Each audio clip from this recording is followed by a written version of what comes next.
دیر آید درست آید. Peoples party ہرگز انتخابات نہیں چاہتی. زر اور زرداری کی سیاست میں آ گئے. دیکھیے میں آپ سے اتفاق کرتا ہوں, ہمیں یہ رابطہ مہم پہلے شروع کرنی چاہیے تھی, لیکن دیر آید درست آید. ہرگز نہیں.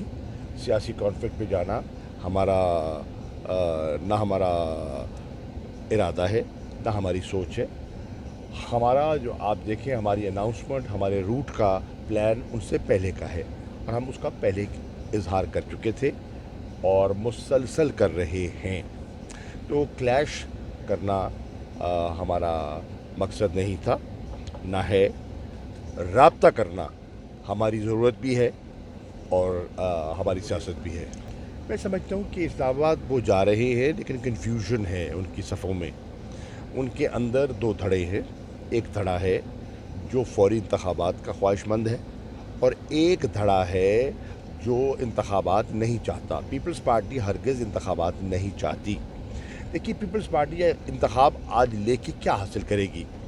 پنجاب میں ان کا جو مقبولیت کا گراف ہے وہ 5% ہے لیٹسٹ سروے کے مطابق. خیبر پختونخوا میں ابھی بلدیاتی الیکشن کا پہلا فیز ہوا ہے. ان کو کتنی سیٹیں ملی ہیں؟ ایک آپ کے سامنے ہے. بلوچستان میں نہ ہونے کے برابر ہیں.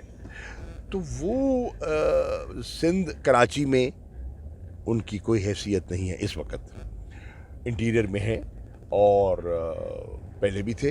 تو ایک انٹیریئر کے بل بوتے پر کیا وہ وفاقی حکومت بنا سکتے ہیں؟ نہیں بنا سکتے. یہ طفل تسلیاں ہیں جو بلاول اپنے کارکنوں کو دینا چاہ رہے ہیں.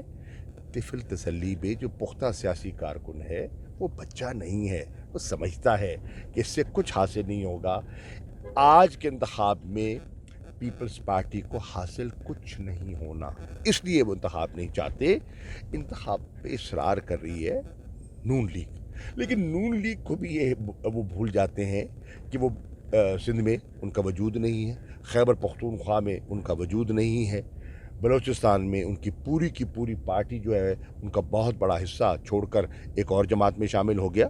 جی تو انہیں بھی کوئی واضح کوئی صورتحال دکھائی نہیں دے رہی. ہاں یہ سیاسی ضرورت ہے, یہ بیان سیاسی ضرورت ہے. ان لوگوں کو جو ان کے ساتھ کھڑے ہیں ان کو پختہ رکھنے کی ایک ضرورت ہے, اور وہ کر رہے ہیں اس کے تحت.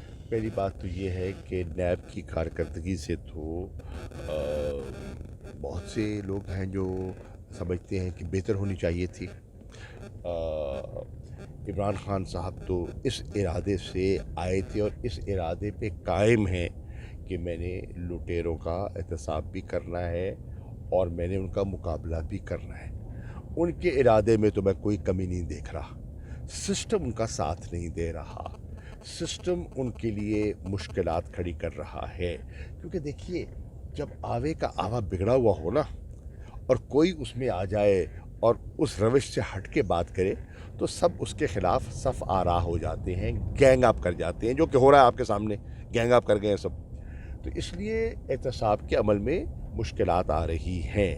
لیکن تحریک انصاف کا اور عمران خان کا یہ موقف ہے کہ حکومت کا فرض ہے, میری پارٹی کی کوشش ہے کہ احتساب آگے ہو, لیکن یہ عوام کو بھی کرنا ہے.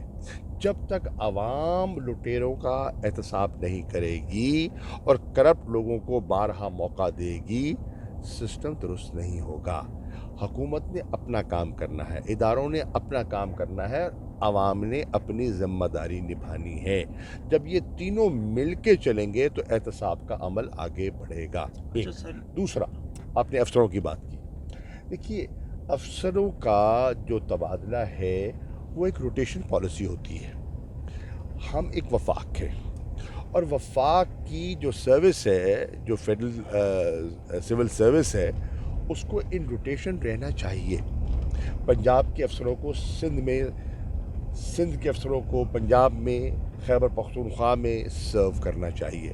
تب جا کے انہیں وفاق کی ضروریات کا, مشکلات کا احساس ہوگا اور وہ ایک بانڈنگ کا کام کریں گے.